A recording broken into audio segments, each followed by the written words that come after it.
En général, quand vous recevez un DS, vous avez tendance à faire ça. Et on a beau vous le répéter,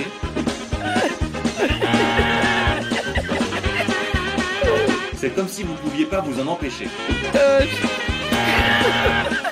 Non, il ne faut pas foncer tête baissée. Il faut respirer un bon coup, s'efforcer d'être calme. Vous n'êtes pas une victime. Non, vous n'êtes pas une victime, vous êtes un prédateur.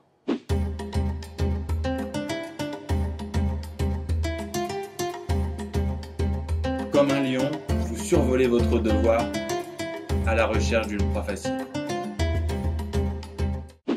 Toujours commencer par l'exercice le plus facile, comme ça, si à la fin vous n'avez plus de temps, vous aurez laissé de côté un exercice difficile que probablement vous n'auriez pas su faire. C'est logique et pourtant la majorité d'entre vous ne le fait pas parce que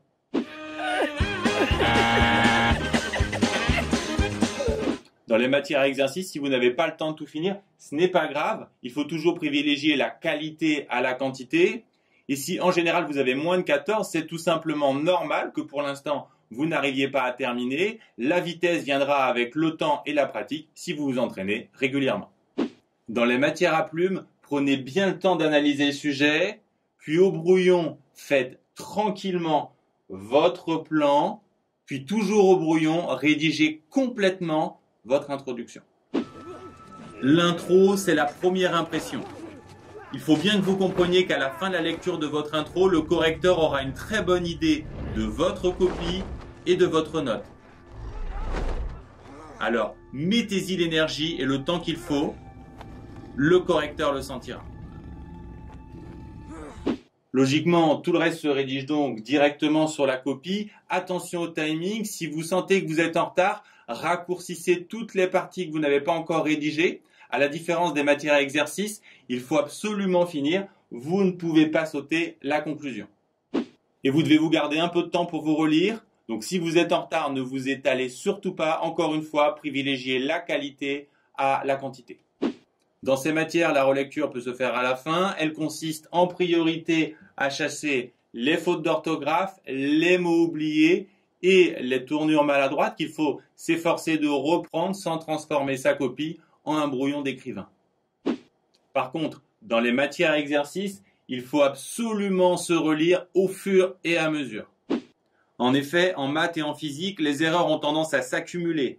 Et si vous faites une erreur au début de l'exercice, elle risque de se répercuter sur toutes les questions suivantes et cela peut être catastrophique.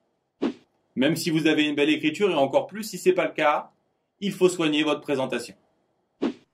Votre copie ne doit pas ressembler à ça. Voilà. Là, tout de suite, c'est différent. Pour rendre une copie qui présente bien, commencez par l'aérer. Faites des alinéas, passez 2 lignes plutôt qu'une entre vos paragraphes ou vos exercices. Ce n'est pas le moment de sauver des arbres. Les correcteurs font des cauchemars devant les pavés denses et rebutants.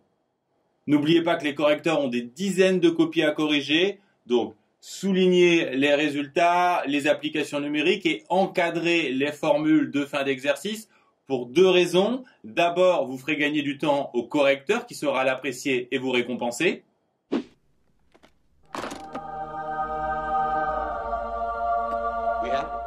En plus, vous gagnerez du temps vous-même car si vous avez souligné ou encadré vos résultats au fur et à mesure, vous les retrouverez beaucoup plus vite quand vous en aurez besoin. La cerise sur le gâteau, c'est de mettre en évidence ce que cherche l'examinateur. Les résultats bien sûr, mais aussi des justifications ou des éléments de rédaction un peu subtils.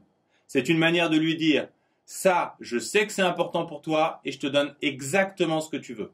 Tout ce que j'aimerais entendre, c'est « Y a aucun problème, Jules. Je m'en occupe, vieux. Toi, pendant ce temps-là, tu calmes le jeu. Je vous envoie la cavalerie qui devrait rappliquer d'une minute à l'autre. » Y a aucun problème, Jules. Je m'en occupe, vieux. Toi, pendant ce temps-là, tu calmes le jeu. Je vous envoie Wolf qui devrait appliquer d'une minute à l'autre. J'ai gardé les énoncés pour la fin car c'est ce que vous gérez le plus mal. Les plus graves erreurs viennent d'une mauvaise lecture de l'énoncé. Face aux énoncés, vous êtes souvent dans un état second, un peu comme si vous rêviez. Et comme dans les rêves, vous avez tendance soit à voir ce que vous désirez, qui prend en général une forme assez primaire. Vous imaginez qu'on vous demande un exercice que vous avez déjà fait, sauf que c'est pas exactement le même, et vous passez à côté des différences. Ou alors vous avez l'impression d'être dans un cauchemar. Vous avez révisé comme un fou et on vous demande pile le truc que vous savez pas faire. La première chose à faire, c'est souffler. Expirez et laissez votre poitrine se dégonfler. Ensuite, lisez bien l'énoncé tranquillement, plusieurs fois. Si vous le lisez qu'une seule fois, vous risquez de voir les choses partiellement, comme la fillette dans l'extrait qui suit. Look at the cute dog.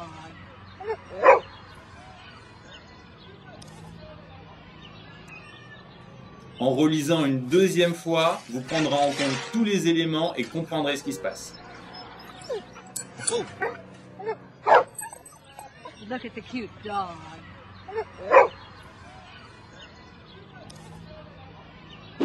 Donc pour commencer, toujours lire et relire les énoncés, plutôt 3 fois qu'une. Pour le reste, la gestion de l'énoncé dépend clairement de la matière. Dans les épreuves avec de nombreux documents, physique, SVT, histoire, ne commencez pas par lire les documents, vous allez vous y perdre. Commencez toujours par lire les questions. Vous lirez alors avec 2 objectifs, trouver les éléments de réponse à ces questions et repérer tout de suite les infos qui vous semblent utiles pour la suite.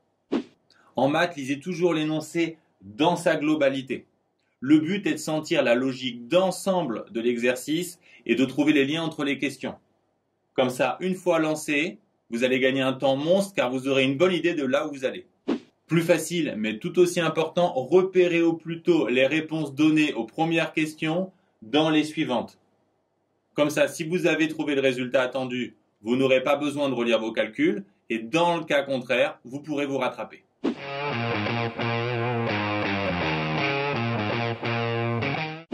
Et si vous n'avez pas de filet de sécurité, prenez toujours un temps pour vérifier si vos résultats sont cohérents.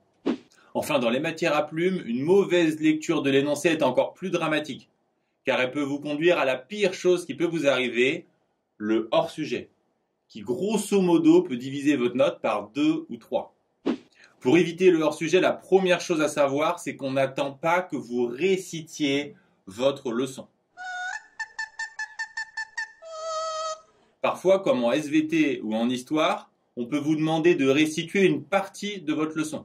Dans ce cas, il faut bien sélectionner les éléments de votre cours en relation avec le sujet.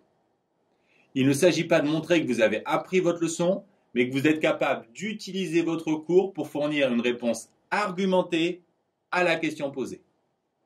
Bien comprendre cette question est loin d'être si évident. C'est pour ça qu'on vous demande de rédiger une problématique. Vous devez alors reformuler la question posée avec vos propres mots. Attention, dans certains cas, comme le commentaire composé de français, la problématique est un peu plus difficile, car c'est à vous de trouver une question particulièrement intéressante à se poser sur le texte. Bref, dans les matières à plumes, prenez toujours bien le temps de comprendre la question que l'on vous pose et soignez votre problématique. Elle est au centre de votre introduction et j'ai déjà expliqué pourquoi l'intro est si importante.